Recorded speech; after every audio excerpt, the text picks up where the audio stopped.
कि आज महागठबंधन versus NDA का बिहार में लड़ाई शुरू हो गया है।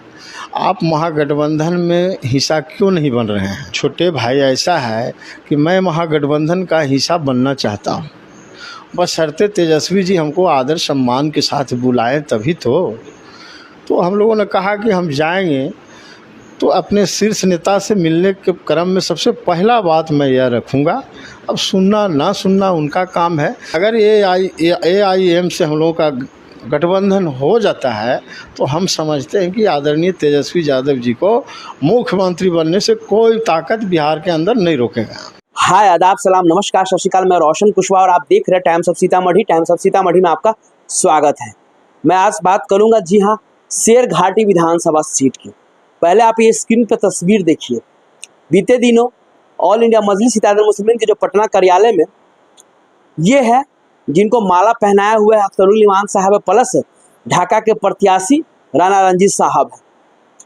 दरअसल इनका नाम है सुरेंद्र कुमार सुमन उर्फ भगत यादव। जी हाँ, 2010 में ये विधानसभा के चुनाव लड़े थे इंडिपेंडेंट और 15-16 हज़ार वोट भी आया था इनको। अभी मैं सुरेंद्र कुमार सुमन उर्फ भगत यादव जी की बात करूं तो ये अभी सक्रिय कार्यकर्ता है आरजेडी के, जी हाँ, राष्ट्रीय जनता दल के। और उसके बाद ये अभी बीते दिनों पटना के ऑल इंडिया मजलिस इत्तेहादुल मुस्लिमीन के कार्यालय में आए थे। अख्तरुल इमान साहब से मिले, राणा रंजीत साहब से मिले और उनका साफ ही कहना था कि एक शिष्टाचार मुलाकात थी भाई के नाते। सुरेंद्र कुमार सुमन जी का कहना है कि अगर आरजेडी महागठबंधन को वाकई में तेजस्वी यादव को मुख्यमंत्री बनना है तो ऑल इंडिया मजलिस इत्तेहादुल मुस्लिमीन को अपने साथ गठबंधन या ओवैसी साहब की पार्टी को गठबंधन में लेते तो शायद तेजस्वी यादव मुख्यमंत्री बन जाते। लेकिन कहीं ना कहीं सुरेंद्र कुमार सुमन और भगत जी की बातों से भी लगता है कि अगर ओवैसी साहब को अपने साथ नहीं लेते हैं तो शायद तेजस्वी यादव मुख्यमंत्री नहीं बन पाएंगे, क्योंकि उनके बातों से ही लगता है। वो मैं बात आपको सुनाने वाला हूँ। दरअसल मैं बात कर रहा हूँ शेरघाटी विधानसभा सीट की। तो शेरघाटी विधानसभा सीट पे 2020 में ऑल इंडिया मजलिस अपना प्रत्याशी उतारे थे। वहाँ पे 14,979 वोट आया था टोटल ऑल इंडिया मजलिस को 2020 में। इसीलिए ऑल इंडिया मजलिस इत्तेहादुल मुस्लिमीन इस बार फिर शेरघाटी विधानसभा में अपना प्रत्याशी देने के पक्ष में है। आरजेडी अगर महागठबंधन में रखती है तो ठीक है, नहीं रखती है तो फिर जैसा कि अभी मैं बता दूं, अभी आरजेडी के कब्जे वाली सीट है शेरघाटी। आरजेडी के मौजूदा विधायक है तो उनका टिकट कटने वाला नहीं है शेरघाटी विधानसभा से। इसीलिए कहीं ना कहीं सुरेंद्र कुमार सुमन उर्फ भगत जी वो मुलाकात, भले कुछ और मुलाकात कह दे, लेकिन दरअसल मामला यही है कि सुरेंद्र कुमार सुमन जी को अगर इस बार आरजेडी टिकट नहीं देती है तो ऑल इंडिया मजलिस इत्तेहादुल मुस्लिमीन में वो शामिल होंगे और फिर वो चुनाव लड़ेंगे। आखिर मैं क्यों कह रहा हूँ, किस लिए कह रहा हूँ, जो मैं आपको तथ्य दिखाऊंगा, बताऊंगा तो आपको यकीन हो जाएगा कि सुरेंद्र कुमार सुमन जी वाकई में ऑल इंडिया मजलिस इत्तेहादुल मुस्लिमीन में शामिल होने का ही मन बनाया, क्योंकि ओवैसी साहब की बात उनको बहुत अच्छी लगती है। और वैसे भी ऑल इंडिया मजलिस इत्तेहादुल मुस्लिमीन में वेलकम है। साफ अख्तरुल इमान साहब का कहना है आरजेडी अपने साथ गठबंधन में लेती है तो ठीक है, नहीं तो 100+ सीट पे हम तो ऑल इंडिया मजलिस इत्तेहादुल मुस्लिमीन बिहार में प्रत्याशी उतारेगी ही उतारेगी।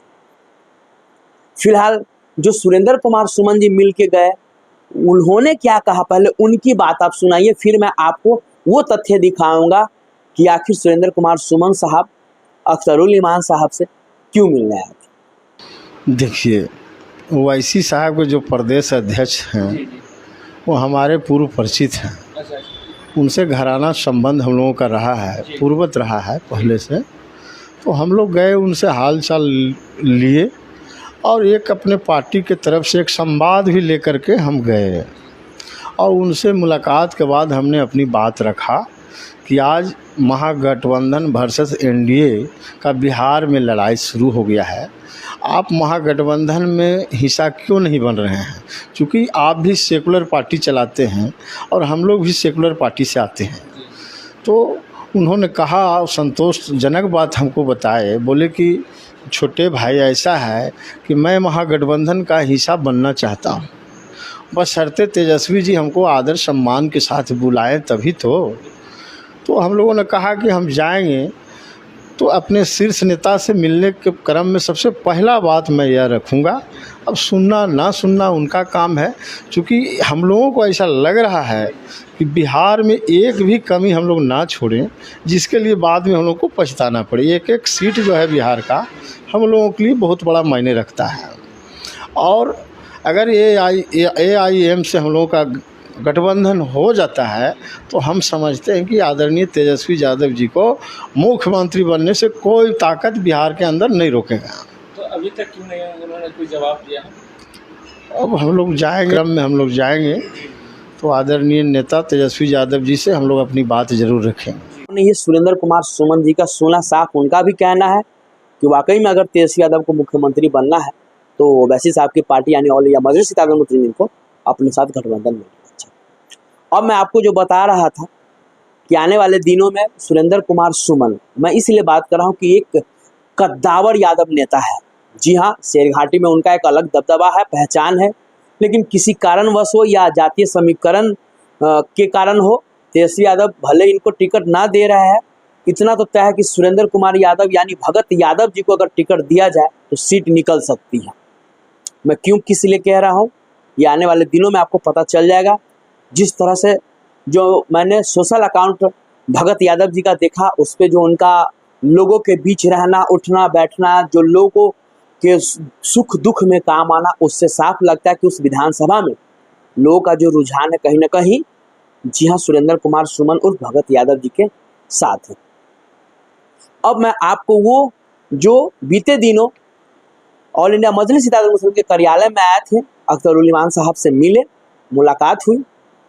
उसके बाद उसी दिन जी हाँ, जो राणा रंजीत साहब के सोशल अकाउंट है उससे पोस्ट आया, और उस पोस्ट पे क्या लिखा हुआ है आप पहले पढ़ लीजिए। स्क्रीन पे देख रहे हैं, राणा रंजीत साहब का सोशल अकाउंट है जिस पे लिखा गया है कि गया जिला के शेरघाटी विधानसभा से पूर्व प्रत्याशी रहे भगत यादव जी ने आज AIMM प्रदेश अध्यक्ष अख्तरुल इमान साहब से शिष्टाचार मुलाकात की और ओवैसी साहब के राष्ट्रवादी एवं सेकुलर विचारों से प्रभावित होकर पार्टी से जुड़ने की पेशकश की। भव्य अंदाज में जल्द करेंगे पार्टी ज्वाइन। ये साफ है, क्योंकि राणा रंजीत साहब कुछ भी बातें हो वो ऐसे ही नहीं लिखते हैं। तो इससे साफ संकेत मिल रहा है, अगर इस बार कहीं RJD टिकट देगी तो ठीक है, नहीं देगी तो फिर ऑल इंडिया मजलिस-ए-इत्तेहादुल मुस्लिमीन में शामिल होके और ऑल इंडिया मजलिस-ए-इत्तेहादुल मुस्लिमीन से चुनाव लड़ेंगे शेरघाटी से। जी हाँ, सुरेंद्र कुमार सुमन उर्फ भगत यादव जी। और जैसे जब ऑल इंडिया मजलिस-ए-इत्तेहादुल मुस्लिमीन के प्रत्याशी बनकर चुनाव लड़ेंगे शेरघाटी में, तो आप समझ सकते हैं कि शेरघाटी विधानसभा में भी इस बार ऑल इंडिया मजलिस-ए-इत्तेहादुल मुस्लिमीन का डंका बजा कर, कि जैसा मैं आपको बता चुका हूं कि 14,879 वोट आए थे ऑल इंडिया मजलिस-ए-इत्तेहादुल मुस्लिमीन के, जो उस समय मसरूर आलम साहब ऑल इंडिया मजलिस-ए-इत्तेहादुल मुस्लिमीन के प्रत्याशी थे। विशेष जिस तरह से इस तरह के धाकड़ नेता अगर RJD छोड़कर ऑल इंडिया मजलिस-ए-इत्तेहादुल मुस्लिमीन में आते हैं तो आप लोग अगर इस पर क्या राय विचार है, प्लीज़ आप लोग कमेंट करके जरूर बताएं। तब तक के लिए बाय बाय, टेक केयर, देखते रहिए टाइम्स ऑफ सीतामढ़ी।